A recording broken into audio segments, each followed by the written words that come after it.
इतनी ज़्यादा गर्मी में भला आम का पन्ना कौन पीना पसंद नहीं करता है। सबको बहुत ज़्यादा अच्छा लगता है।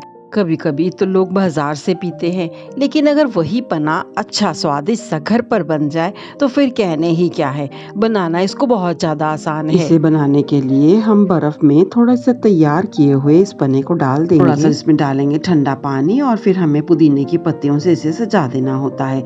बस हो गया पन्ना तैयार। फिर इसे पीने के भी बहुत सारे फायदे हैं। फिर गर्मियों में पन्ना पीने से लू से बचा जा सकता है। विटामिन सी से युक्त होता है तो इसमें प्रतिरोधक क्षमता भी बहुत अधिक रहती है। पीने से त्वचा चमकदार और बालों में भी अच्छी चमक रहती है। गर्मी से तो बचाता ही है, साथ ही में भोजन को पचाने का भी अच्छा काम करता है। धीमे भूख को भी बढ़ाता है, क्योंकि हमने इसमें हाशमेदार मसाले डालने होते हैं। आप चाहें तो जरूरत के अनुसार यहाँ पे सिर्फ 2 नहीं तो फिर 4 कच्चे आम का भी पन्ना बना सकते हैं। हमने यहाँ पे सिर्फ 2 गिलास ही पन्ना बनाना था, तो फिर उसके लिए हमने 1 कच्चे आम को लिया है। तो हमने धोकर छील लिया है, लेकिन आप ना चाहें तो इसका छिलका बिना उतारे भी इसे बना सकते हैं। छिलके सहित इसके पीसेस करने होते हैं। हम थोड़ा यहाँ पर जल्दी में थे तो हमने इसे छिलका साफ करने के बाद गुठली भी अलग कर ली है। सिर्फ इसकी गूदे को ही ले लिया है। इसे हमने डाल दिया है प्रेशर कुकर में कि जल्दी से सॉफ्ट हो जाए। आप चाहें तो इसे खुले बर्तन में भी 7-8 मिनट पका सकते हैं, जिससे कि अच्छा सा ये नरम हो जाता है। साथ ही हमने डाल दिया है 1 छोटा गिलास पानी, जिससे कि इसमें अच्छे से विसिल लग सके। में हमें बहुत विसिल नहीं लगवानी होती है, एक ही सीटी में ये पककर अच्छे से तैयार हो जाता है। डालने के साथ ही हमने प्रेशर कुकर को रबड़ और विसिल के साथ ही लॉक कर देना है और इंतजार करेंगे 1 सीटी बजने का। आंच को हमने यहाँ पे फुल कर दिया है। मुश्किल से 5 मिनट ही हुए हैं कि इसमें अच्छे से 1 विसिल आ चुकी है। इससे ज़्यादा हमें और नहीं पकाना है। गैस को हमने ऑफ कर दिया है। तब कुकर की भाप अच्छे से बैठ ना जाए, हमें प्रेशर कुकर नहीं खोलना होगा। और फिर हमने तब तक यहाँ पे तवे पे भून लिया है 1 चम्मच जीरा, और उसी में हमने चुटकी भर हींग को डाला है। दोनों ही चीज़ों को अच्छा भूरा होने तक हम भून लेंगे, ताकि अच्छे से खुशबूदार और हाशमेदार सा बनकर तैयार हो। हमने इसे निकाल लिया है रोटी बेलने वाले चकले पे, और इसके बाद बेलन की सहायता से अच्छे से पीस के इसे हमें पाउडर करना होगा। बहुत आसानी से ये पाउडर हो जाता है। यहाँ पर सिर्फ और सिर्फ भुना पिसा हींग जीरा ही इस्तेमाल करना होता है। इससे इसका जायका तो बढ़ ही जाता है, साथ ही बहुत ज्यादा हाशमेदार स्वादिष्ट सा बनकर तैयार होता है। इसके साथ ही हमने अपने गमले में उगी फ्रेश पुदीने की पत्तियों को भी ले लिया है। अच्छे से इसे धोकर लिया है और फिर पत्तियों को हमने अलग भी करके ले लेना है, जिससे कि इसमें डंठल ना हो और सिर्फ पत्तियों का ही इसमें स्वाद आ सके। हमने इस तरह से पत्तियों को भी तोड़ के ले लेना है। और अब जो प्रेशर कुकर ठंडा हो चुका है, भाप अच्छे से इसकी बैठ चुकी है, इसी को हम उठाकर इसकी भाप चेक करेंगे कि इसमें कहीं भाप तो नहीं है, और अगर नहीं है तो फिर सावधानी के साथ ढक्कन को खोल लेना है। और ये देखिए फ्रेंड्स, इसका पल्प कितने अच्छे से सॉफ्ट हो चुका है।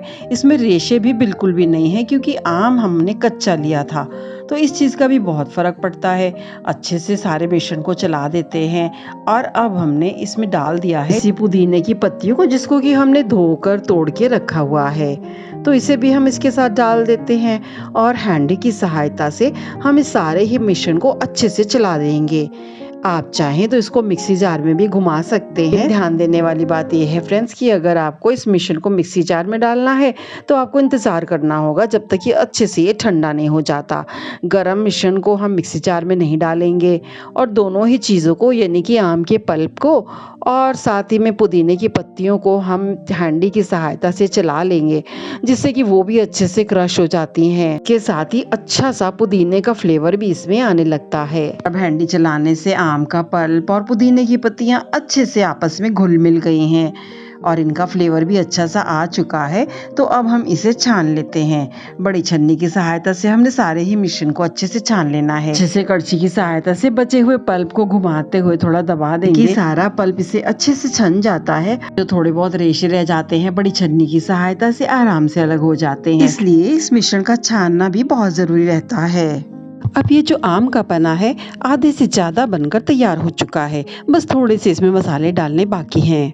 हमने यहाँ पर सबसे पहले बहुत खास इंग्रेडिएंट को डाला है, कि है 1 चम्मच भुना पिसा हींग जीरा पाउडर। इसके साथ ही हमने डाला है आधा चम्मच काला नमक, जो कि इस पन्ने के स्वाद को और अधिक बढ़ा देता है। डालेंगे 1/4 चम्मच भर सफेद नमक। थोड़ा सा इसे स्पाइसी करने के लिए हमने इसमें डाला है 1/4 चम्मच भर पिसी काली मिर्च। इससे भी इसका जायका बहुत अधिक बढ़ जाता है। बहुत ही ज्यादा खास इंग्रेडिएंट एक और बचा है जो कि है चीनी। इसमें हमने लगभग 5 चम्मच चीनी को डाला है। चीनी डालने से इसका स्वाद बहुत ही ज्यादा खटमिठा सा चटकारे वाला हो जाता है, क्योंकि इसके खट्टे टेस्ट को बैलेंस करता है। तो हमें इसे भी डालना बहुत जरूरी है। आपको यहाँ पर ये भी बताना चाहेंगे कि चीनी अगर आप इस समय नहीं डालना चाहते हैं तो हम आम को पकते समय भी चीनी डाल सकते हैं, जिससे कि अच्छे से उसी में मेल्ट हो जाती है। लेकिन हमने चीनी को पहले नहीं डाला था, तो इसमें हमें डाल के तब तक चलानी है जब तक चीनी अच्छे से घुल नहीं जाती है। 2 मिनट अच्छे से चला देना है, जिससे कि सारे मसाले आपस में मिक्स हो जाते हैं। धीमे चीनी भी अच्छे से इसमें घुल जाती है। पर हम आपको ये भी कहना चाहेंगे फ्रेंड्स कि इसको सर्व करने से पहले इसमें नमक और चीनी अपने स्वाद अनुसार थोड़ी सी कम थोड़ी सी ज्यादा कर सकते हैं। अब हम इसे फटाफट से सर्व कर देते हैं। इसके लिए हमने ग्लासेस में डाल ली है थोड़ी सी बर्फ। फिर हम तैयार पन्ने को डाल देंगे। दोनों ही ग्लासेस में पूरा हमें पन्ना नहीं भरना है, बल्कि थोड़ी सी हमें इसमें आधे से ज्यादा पन्ने को डाल देना है। बचे हुए 1/4 भर ग्लास में हम डालेंगे ठंडा बर्फ का पानी।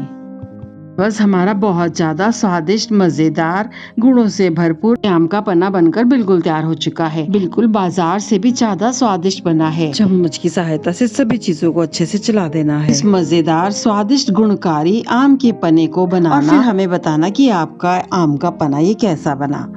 गर्मियों में तो इसे जरूर बनाकर पीजिएगा फ्रेंड्स, और हमें कमेंट सेक्शन में बताइएगा कि इसका स्वाद आपको कैसा लगा। गार्निश किया है थोड़ी सी पुदीने की पत्तियों के साथ। इसके साथ ही हमें सब्सक्राइब करना बिल्कुल ना भूलें।